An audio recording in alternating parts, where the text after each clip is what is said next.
अभी अभी गृह प्रवेश कर अलका अपने ससुराल आई थी। वो खाना बनाने की बड़ी शौकीन थी और खुद को एक शेफ ही मानती थी, जिसे अब तक बस सम्मानित नहीं किया गया था। वो जहाँ भी जाती बस किचन का रास्ता नापती। उसे अपने ससुराल आए कुछ घंटे ही हुए होते हैं, जहाँ सभी लोग गपशप मार रहे होते हैं। अलका लगातार किचन की ओर घूर रही थी। मम्मी, लगता है अलका को भूख लगी है। कुछ खाना शाना मंगवा लिया जाए मम्मी। अरे ये भी कोई पूछने की बात है बेटा, बिल्कुल मंगवा ले। वैसे भी 2 घंटे पहले खाना खाया था, भूख तो लग गई होगी सबको। जो भी मंगाना है उस टेस्टी कैंटीन वाले से ही मंगाना भैया। वो क्या है ना भाभी, उस कैंटीन वाले के हाथों के स्वाद का कोई जवाब नहीं है। ऐसी वेज बिरयानी बनाता है, वाह लाजवाब, मजा आ जाता है। ना, और पनीर चिली भी कुछ कम नहीं है उसके। चाइनीज भी सही बना लेता है। अलका अपनी नजरें घुमाती हुई सबकी बातें सुनती है, पर जैसे ही जिगर अपने मोबाइल से ऑर्डर करने जाता है, अलका कहती है, अरे जी क्या जरूरत है बाहर से खाना मंगवाने की, अब मैं आ गई हूँ ना। तो भाभी हम कौन सा यहाँ आपको कुक बना कर लाए हैं। बात वो नहीं है देवर जी, एक बार अगर आप मेरे हाथ की बिरयानी खा लेंगे ना, फिर दुनिया की किसी भी बिरयानी में आपको वो स्वाद नहीं आएगा, चाहे वो टेस्टी कैंटीन हो या वेस्टी कैंटीन। फिर तो हर तरफ बस अलका ही अलका दिखेगी। और क्या नान और पनीर चिली बनाती हूँ मैं ना एक बार पापा जी के लिए बनाई थी। और क्या बताओ मम्मी जी, 2 घंटे तक खाली प्लेट चाहते रह गए पापा जी। और फिर क्या है ना, बाहर से खाना मंगवाने में टाइम भी तो कितना लगता है। अभी आप ऑर्डर करेंगे तो कम से कम 45 मिनट में आएगा खाना, और तब तक तो सबकी भूख भी मिट जाएगी। इतनी देर में तो मैं 3 बार खाना बनाकर बाहर आ जाऊंगी। तो फिर क्यों बाहर से खाना मंगवाना, क्यों मम्मी जी? अरे अच्छा, तू इतना कह रही है तो जरा हम भी तो चख कर देखे तेरे हाथ का खाना। प्लेट चाटते रहने का मौका जरा हमें भी तो देना। मनोरमा के बस बोलने की देर थी कि फौरन अलका किचन में चली जाती है। हाय रब्बा, सभी बाहर भूखे बैठे हैं। अभी आलू छीलने जाऊंगी तो आधे से ज्यादा समय तो आलू छीलने में लग जाएगा। चलो छोड़ो, पहले आलू उबाल तो लूं। अलका फौरन आलू उबाल कर कुकर को गैस से उतार लेती है। वो ठीक से ये भी नहीं देखती कि आलू उबले हैं कि नहीं। अधकच्चे आलू को किसी तरह छीलकर अलका उसमें मसाले मिलाती है और सभी के लिए आलू के पराठे बनाकर तैयार कर लेती है। अब इस पर जाएगा बहुत सारा बटर, आधे से ज्यादा फ्लेवर तो बटर ही कवर कर लेगा। अलका अपने हाथों से बनाए आलू के पराठों को सबके सामने लेकर जाती है, तो हाजिर है सभी के सामने अलका के पराठे। अरे वाह भाभी, मुश्किल से 10 मिनट नहीं हुए होंगे, आप पराठे भी बना कर ले आई। मानना पड़ेगा आपकी स्पीड को भाभी। सभी पराठे खाना शुरू करते हैं। मनोरमा पराठे का पहला कोट जैसे ही अपने मुंह में रखती है तो वो उसे निगल ही नहीं पाती। अच्छा बना है ना मम्मी जी, बहुत टेस्टी है ना, मैं जानती थी। बिल्कुल, मम्मी का चेहरा तो देखो, खुशी से शॉक्ड हो गई हैं मम्मी। एक और खाकर ही ना मेरा तो पेट ही भर गया। अब मैं चलती हूँ मनोरमा। अब बहू आ गई है ना, तो तुम बहू को घर के और रसोई के बारे में जरा समझाओ। अरे आंटी, आपने तो कुछ खाया ही नहीं, मैं आपके लिए पैक कर दूं क्या? ऐसा ही खाना होता है मेरा। मेरा मतलब है पेट भर गया मेरा। बहू चलती हूँ मैं। हाँ, आलू के बने आधे कच्चे पक्के आलू के पराठों को खाकर सबका मूड खराब हो जाता है। वो तो मैं भाभी के सामने कुछ बोला नहीं भैया। अरे इसमें आलू से ज्यादा तो आलू के छिलके हैं, और आलू तो ठीक से उबले भी नहीं है। पराठे हैं या पत्थर? अरे पहली बार उसने इस घर में कुछ बनाया है, गलती से 19-20 हो गई होगी या फिर 5-20। अगली बार अच्छा ही बनाएगी, मुझे विश्वास है। दोपहर तो किसी तरह बीत जाती है। आती है रात के खाने की बारी। मनोरमा रात को सभी के लिए खाना बनाने के लिए रसोई में जा रही होती है कि अलका उसे रोक लेती है। सब काम आप ही कर लेंगी क्या मम्मी जी? पहले ही मैं बता देती हूँ, रसोई अब से मैं संभालूंगी। आप बस मुझे बता दीजिए कि खाने में क्या बनाना है, बस चुटकी भर का समय और सब कुछ तैयार मिलेगा। जरा देख कर बनाना बहू। वो क्या है ना, हमारे घर में कोई भी बेस्वाद खाना पसंद नहीं करता।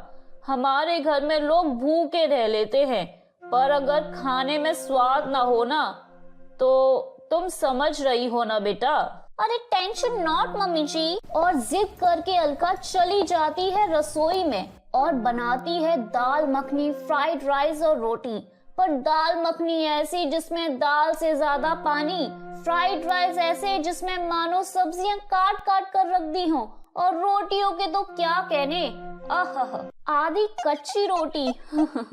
अब कोई 15 मिनट में सारी रसोई बनाने की कोशिश करे तो और हो ही क्या सकता है। सभी भूख के मारे पेट पकड़कर डाइनिंग टेबल पर बैठे हुए थे। तभी अलका सभी के सामने खाना परोसती है, जिसे खाकर इस बार गोपाल कह ही उठता है, जरा आराम से खाना बना लिया कर बहू। खाने को खाकर मुझे तो ऐसा लग रहा है मैं सदियों से बीमार पड़ा हुआ हूँ। ये पापा जी क्या कह रही है मम्मी जी?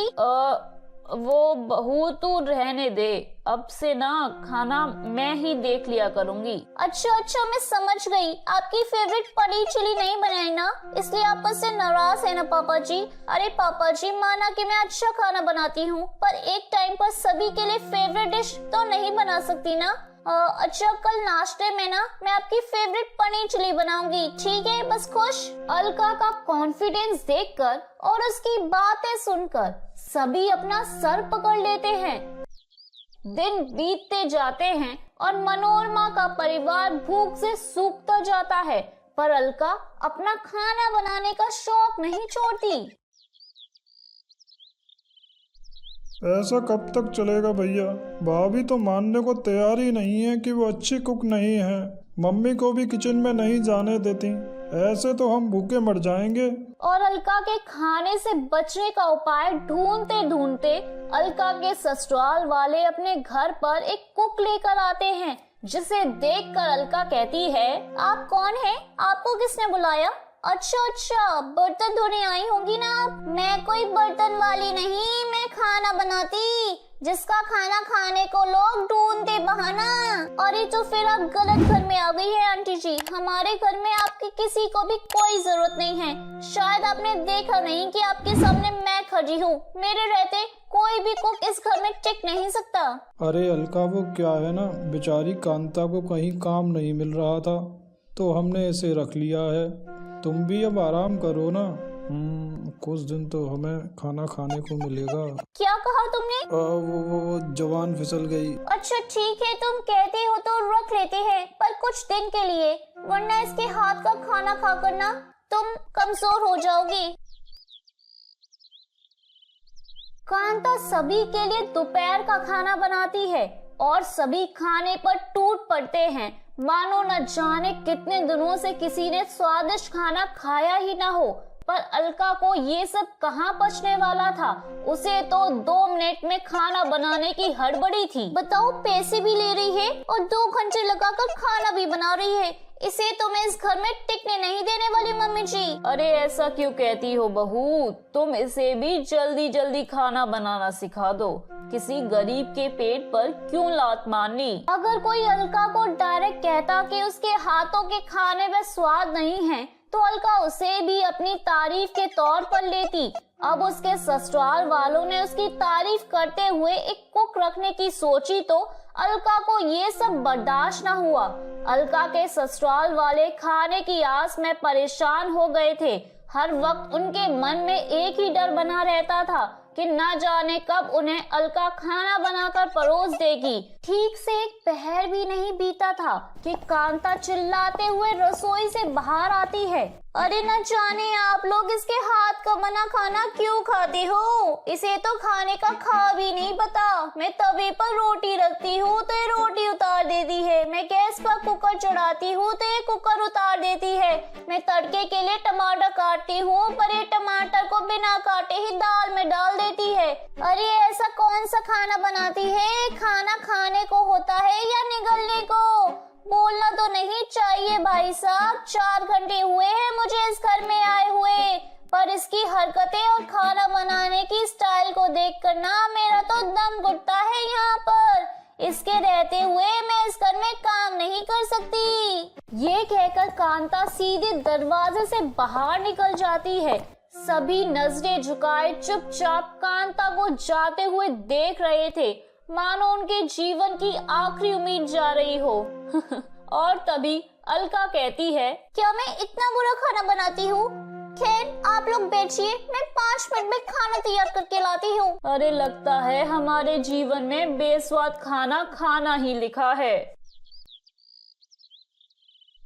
तो मेरे प्यारे दोस्तों, कैसी लगी आपको मेरी ये कहानी? मुझे कमेंट करके जरूर बताएं और अपने दोस्तों के साथ शेयर करें। अगर आपने मेरे चैनल को अभी तक सब्सक्राइब नहीं किया है तो नीचे वाले बेल आइकन को दबाकर सब्सक्राइब कर लें। तो मिलती हूँ मैं आप सभी से फिर एक नई कहानी के साथ। तब तक आप अपना ध्यान रखिए। बाय बाय दोस्तों।